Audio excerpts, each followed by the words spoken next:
When Malcolm X was assassinated on February 21, 1965, he left behind not only a shattered movement but also a grieving wife and 6 daughters, most of whom were just toddlers. These women grew up under the weight of a father who was a martyr, an icon, and a lightning rod of controversy.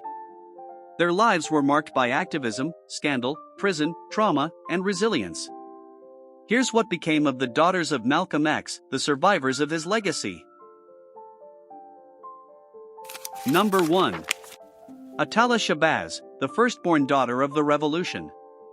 Born November 16, 1958, Attallah was 6 when she saw her father's assassination. The image haunted her. I remember the noise. I remember the screams. I remember not understanding why he wouldn't get up. Raised mostly by her mother, Attallah emerged as a writer, diplomat, and public speaker. She co-authored plays and books, including a memoir and the screenplay from Mine Eyes Have Seen. She served as an ambassador at large for Belize and spoke at the United Nations and African Union forums. She never married nor had children, choosing a path of spiritual and intellectual service. Attallah remained the most measured and diplomatic voice among her sisters, often emphasizing healing over revenge. Yet she refused to whitewash history. They tried to turn him into something he wasn't. My father wasn't just a quote machine. He was a man. But can even dignity shield you from the weight of a father turned martyr? Number 2. Kabila Shabbaz, the daughter who wanted revenge. Qubilah, born December 25, 1960, was 4 when she watched her father die. By her 30s, she believed she had found his killer, or at least his enabler. In 1995, she was indicted for allegedly plotting to hire a hitman to kill Louis Farrakhan, leader of the Nation of Islam, whom she believed was behind Malcolm's murder. She was charged after an FBI informant, Michael Fitzpatrick, recorded multiple conversations. The case was sensational, one of Malcolm X's daughters accused of plotting an assassination. Qubilah eventually took a plea deal to avoid prison, agreeing to undergo psychological and substance abuse treatment. Farrakhan denied involvement in Malcolm's murder but later made a bizarre public appearance with Betty Shabazz at a reconciliation rally. The moment was surreal, Malcolm's widow standing beside the man her daughter had tried to kill. Qubilah later withdrew from public life, plagued by addiction and trauma. Was she a victim of manipulation, a woman seeking justice, or a symbol of unresolved generational rage? Number 3. The tragedy of Betty Shabazz, killed by her grandson. In 1997, a decade after surviving her daughter's criminal trial, Betty Shabazz was killed in a horrific fire set by her 12-year-old grandson, Malcolm Latif Shabbaz. The boy, son of Qubilah, had been sent to live with Betty in Yonkers due to his mother's instability. But within months, Malcolm set fire to her apartment using gasoline. Betty suffered third-degree burns over 80% of her body and died after 3 painful weeks in the hospital. Malcolm was tried as a juvenile and sentenced to 18 months. The judge described the case as the collision of personal tragedy and national legacy. Malcolm later claimed he never intended to hurt his grandmother and was acting out from abandonment. But the fire added a new, horrifying chapter to the already tragic saga of the Shabbaz family. How many generations must carry the burden of a bullet fired in 1965? Number 4. Malcolm Latif Shabbaz, the grandson who was killed in Mexico.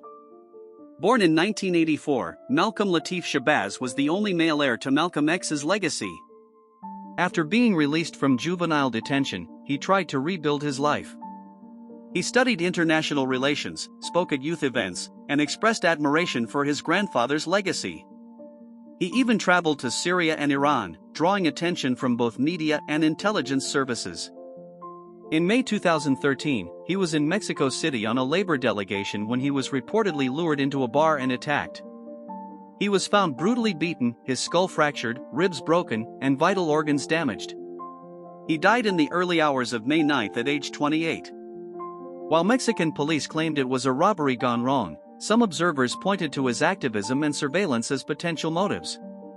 Louis Farrakhan called it a suspicious death. In a chilling quote before his death, Malcolm Latif said, "Like my grandfather, I never expected to live long." Number 5. Ilasa Shabbaz, the historian of the family flame. Ilyasah, born in 1962, has become the family's most active historian. She authored Growing Up X and The Awakening of Malcolm X and has served on New York's Human Rights Commission. A polished public figure, she has dedicated herself to rehabilitating Malcolm's image and promoting social justice through education. Unlike Qubilah's more tragic arc, Ilyasah has embraced both her pain and purpose, appearing in documentaries and interviews while steering clear of scandal. She once stated, "We carry not just our father's name, but his unfinished work." Number 6. Kabila Lumumba Shabbaz, the Quiet Sister. Born in 1964, Kabila Lumumba Shabbaz has remained almost completely out of the public eye. Little is known about her career or views. She reportedly works in fashion and lives in relative privacy. Some say she consciously chose to live a life away from the glare of media attention, shielding herself from the trauma that consumed other family members. The mystery around her reflects how not all children of icons choose the path of legacy building, some opt for survival. Number 7. The twins, Malikica and Malik Shabbaz, trouble and advocacy. Born 7 months after Malcolm X's death, the twins Malikica and Malik entered a world without their father but full of expectations. Malik has remained engaged in advocacy and commemorations. Malikica, however, has had multiple legal troubles. In 2011, she was arrested for identity theft and credit card fraud, and later charged in 2017 for animal cruelty after several emaciated dogs were found in her apartment. She passed away in 2021, just days after 2 men wrongfully convicted for Malcolm's murder were exonerated. A tragic bookend to a life caught between fame and failure. Number 8. The Shabbaz Sisters, between unity and estrangement. Though the sisters often appeared united in public, especially during commemorative events, there have been periods of distance and disagreement among them.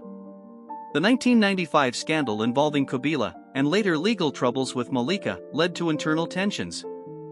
Attallah and Ilyasah have taken on leadership roles, while others have chosen more private lives. Despite public appearances of unity, sources close to the family have hinted at deep rifts, often worsened by media scrutiny and financial instability. Number 9. The survivors of the icon syndrome. Therapists and scholars have coined the term icon trauma to describe the unique emotional burden carried by children of cultural or political martyrs. The Shabbaz family often exemplifies this, experiencing intense public scrutiny, heightened expectations, and unresolved grief. Their story is not just of activism, but of inherited pain, public judgment, and the quest to reclaim identity outside their father's towering legacy. As one civil rights scholar noted, they weren't just children. They were symbols, and symbols don't get to grieve. Number 10. The legacy continues, but will it heal? Today, several descendants of Malcolm X are working to preserve his legacy through foundations, speeches, and youth activism. But the question of healing remains. With scandals, arrests, and premature deaths haunting the family, many wonder whether the legacy of Malcolm X has empowered or imprisoned his lineage. In 2021, the family demanded the reopening of the investigation into his murder. Justice, even decades later, is still unfinished. The daughters of Malcolm X remain symbols of a legacy both revered and painfully heavy. Their survival may be the most radical act of all.